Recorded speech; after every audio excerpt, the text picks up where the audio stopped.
बिहार, उत्तर प्रदेश, महाराष्ट्र, गुजरात के लोगों ने जमीन नहीं दिया है। जमीन केवल झारखंड के लोगों ने दिया है।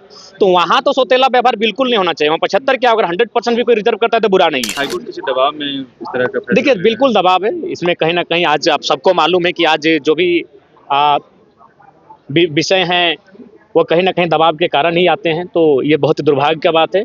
हाँ, जमीन हमने दिया है तो वहाँ हक हमारा हो, इस बात को हाईकोर्ट को भी सुनिश्चित करना चाहिए।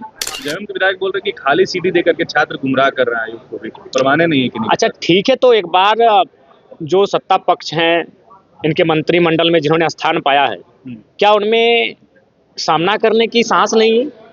परिस्थितियों का सामना किया जाए। देखिए, ये दुर्भाग्यपूर्ण है और हम चाहते हैं कि इस पर पुनर्समीक्षा हो। इसलिए हो क्योंकि निजी क्षेत्र की जब हम बात करते हैं तो निजी क्षेत्र में एक सवाल आता है कि निजी क्षेत्र का मतलब क्या होता है। निजी क्षेत्र का मतलब होता है उद्योग, निजी क्षेत्र का मतलब होता है प्लांट, निजी क्षेत्र का मतलब होता है किसी जमीन पर कोई कल कारखाना स्थापित हो। अब सवाल बनता है कि कल कारखाना के लिए जमीन भारत ने नहीं दिया है, पूरे भारत के लोगों ने नहीं दिया है। बिहार, उत्तर प्रदेश, महाराष्ट्र, गुजरात के लोगों ने जमीन नहीं दिया है। जमीन केवल झारखंड के लोगों ने दिया है। तो वहां तो सौतेला व्यवहार बिल्कुल नहीं होना चाहिए। वहाँ 75 क्या, अगर 100% भी कोई रिजर्व करता है तो बुरा नहीं है। इसलिए बुरा नहीं है क्योंकि वह जमीन उनकी एकमात्र पूंजी है, वह जमीन उनका एकमात्र सहारा है।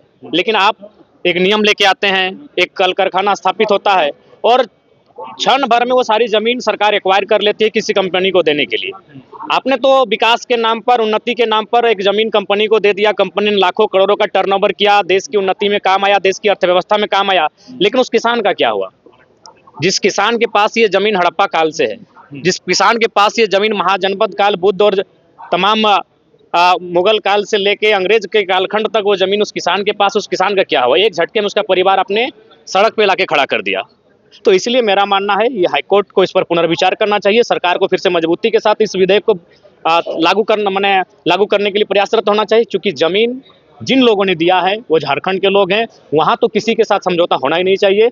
वहाँ 75 क्या, अगर कोई 100% भी आरक्षण लेके आता है तो मैं उसके पक्षधर हूँ। जयराम जी, क्या हाईकोर्ट किसी दबाव में इस तरह का फैसला देखिए, ले रहा है? बिल्कुल दबाव है इसमें, कहीं ना कहीं आज आप सबको मालूम है कि आज जो भी विषय हैं वो कहीं ना कहीं दबाव के कारण ही आते हैं। तो ये बहुत दुर्भाग्य की बात है। हाँ, जमीन हमने दिया है तो वहाँ हक हमारा हो, इस बात को हाईकोर्ट को भी सुनिश्चित करना चाहिए। जी, आज सबसे पहले दो पार्ट होंगे आज के सत्र का। पहला होगा राज्यपाल महोदय का जो अभिभाषण हुआ है, उसके संदर्भ में अपना पक्ष विपक्ष लोग प्रस्तुत करेंगे। उसके बाद जो अनुपूरक बजट वित्त मंत्री के माध्यम से प्रस्तुत होगा, उसमें अपना तर्क पक्ष और विपक्ष के माध्यम से प्रस्तुत करेंगे। तो आज अभिभाषण और अनुपूरक बजट पे ही आज चर्चा परिचर्चा होगी। जयराम जी, सीजीएल को लेकर के फिर छात्र सड़क पर आए हैं रांची में। 15 को एक बार फिर से वो आंदोलन करने जा रहे हैं। जी, हम लोग छात्रों के साथ, मैंने पहले कहा, सदन के अंदर भी खड़े हैं और सदन के बाहर भी खड़े हैं। हमारी जो भूमिका है उस भूमिका में हम लोग जैसा पहले थे, आज भी उस भूमिका में हम लोग हैं। जयराम के विधायक बोल रहे कि खाली सीडी देकर के छात्र गुमराह कर रहा है आयोग को भी, परवाने नहीं है कि नहीं? अच्छा ठीक है, तो एक बार जो सत्ता पक्ष हैं, इनके मंत्रिमंडल में जिन्होंने स्थान पाया है, क्या उनमें सामना करने की साहस नहीं है? परिस्थितियों का सामना किया जाए। आपको अगर लगता है कि छात्रों के एविडेंस, तर्क अगर बेबुनियाद हैं तो आप सामना करके उनको क्लियर कीजिए ना। अगर अगर आपको लगता है आप सांच हैं तो सांच को आँच कैसा जांच कीजिए। सांच को आँच नहीं होना चाहिए, उसकी जांच होनी चाहिए।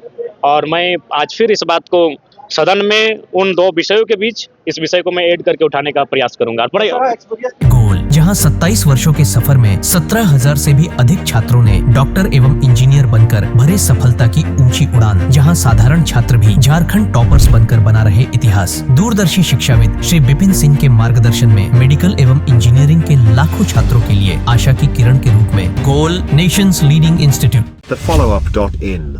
Like, share and subscribe. www.thefollowup.in